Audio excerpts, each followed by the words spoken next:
वृंदावन का बांके बिहारी मंदिर, जहां हर साल लाखों भक्त ठाकुर जी के दर्शन को आते हैं, लेकिन अब इस पवित्र धाम में हंगामा मचा हुआ है।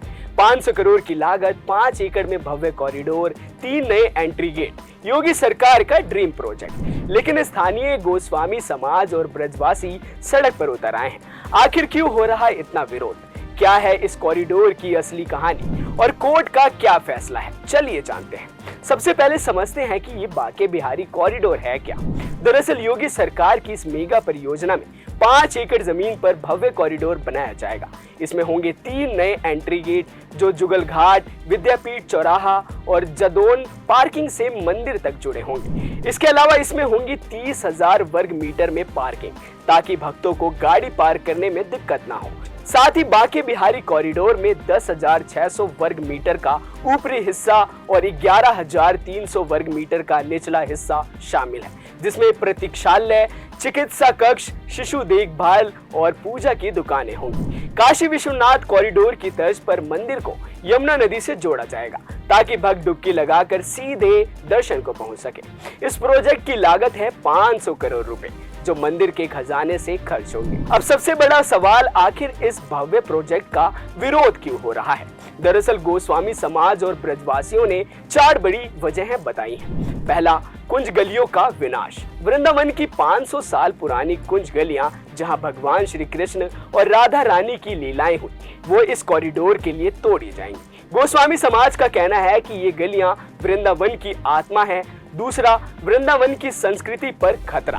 गोस्वामियों का कहना है कि कॉरिडोर से वृंदावन की प्राचीन और आध्यात्मिक पहचान खत्म हो जाएगी। पुजारी श्रीनाथ गोस्वामी कहते हैं, ये कुंज गलियां भगवान का प्राकट्य स्थल है, इन्हें तोड़कर वृंदावन को बर्बाद करना है। तीसरा, दुकानदारों की आजीविका पर संकट। कॉरिडोर के लिए 200 से ज्यादा मकान और 100 दुकानें तोड़ी जाएंगी। इससे स्थानीय दुकानदारों की रोजी रोटी पर असर पड़ेगा। हालांकि सरकार ने मुआवजा और नई दुकानों का वादा किया है, लेकिन लोग भरोसा नहीं कर रहे। चौथा, टेंडर में मनमानी का डर।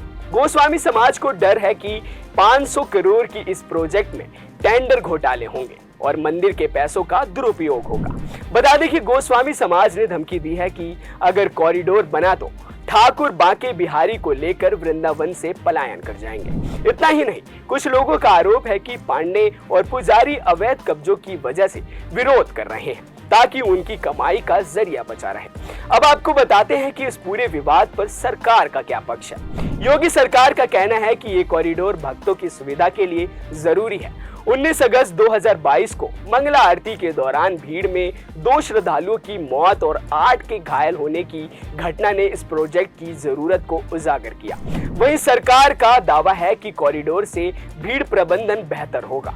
करीब 1,60,000 भक्त रोज दर्शन कर सकेंगे, जो ताजमहल के दर्शकों से 4 गुना ज्यादा है। साथ ही स्थानीय अर्थव्यवस्था को बढ़ावा मिलेगा, क्योंकि पर्यटन और रोजगार बढ़ेगा। यहाँ सबसे बड़ा सवाल यह है कि कोर्ट का इस पूरे मामले पर क्या कहना है। दरअसल सुप्रीम कोर्ट ने 15 मई 2025 को मंदिर के 450 करोड़ के फंड से 5 एकड़ जमीन खरीदने की मंजूरी दी, लेकिन शर्त रखी कि जमीन ठाकुर बांके बिहारी के नाम पर होगी। कोर्ट ने यह भी कहा कि मंदिर प्रबंधन में वैष्णव संप्रदाय के जानकारों को ही रिसीवर बनाया जाएगा। लेकिन गोस्वामी समाज ने सुप्रीम कोर्ट में पुनर्विचार याचिका दायर की है, जिसकी सुनवाई 29 जुलाई 2025 को होगी। बांके बिहारी कॉरिडोर का मामला अब अंतर्राष्ट्रीय स्तर पर चर्चा में है। एक तरफ सरकार का दावा है कि ये प्रोजेक्ट वृंदावन को धार्मिक पर्यटन का नया केंद्र बनाएगा। दूसरी तरफ गोस्वामी समाज और ब्रजवासी अपनी 500 साल पुरानी विरासत बचाने के लिए लड़ रहे हैं। सवाल ये है कि क्या कॉरिडोर भक्तों की सुविधा बढ़ाएगा या वृंदावन की आत्मा को चोट पहुंचाएगा? क्या गोस्वामी समाज और सरकार के बीच सहमति बन पाएगी? आपको क्या लगता है? क्या ये प्रोजेक्ट वृंदावन का कायाकल्प करेगा या इसकी सांस्कृतिक विरासत को खत्म कर देगा? अपनी राय हमें कमेंट बॉक्स में जरूर बताएं। अभी के लिए बस इतना ही। देश और दुनिया की तमाम खबरों के लिए देखते रहें खबर फास्ट का डिजिटल प्लेटफॉर्म। नमस्कार।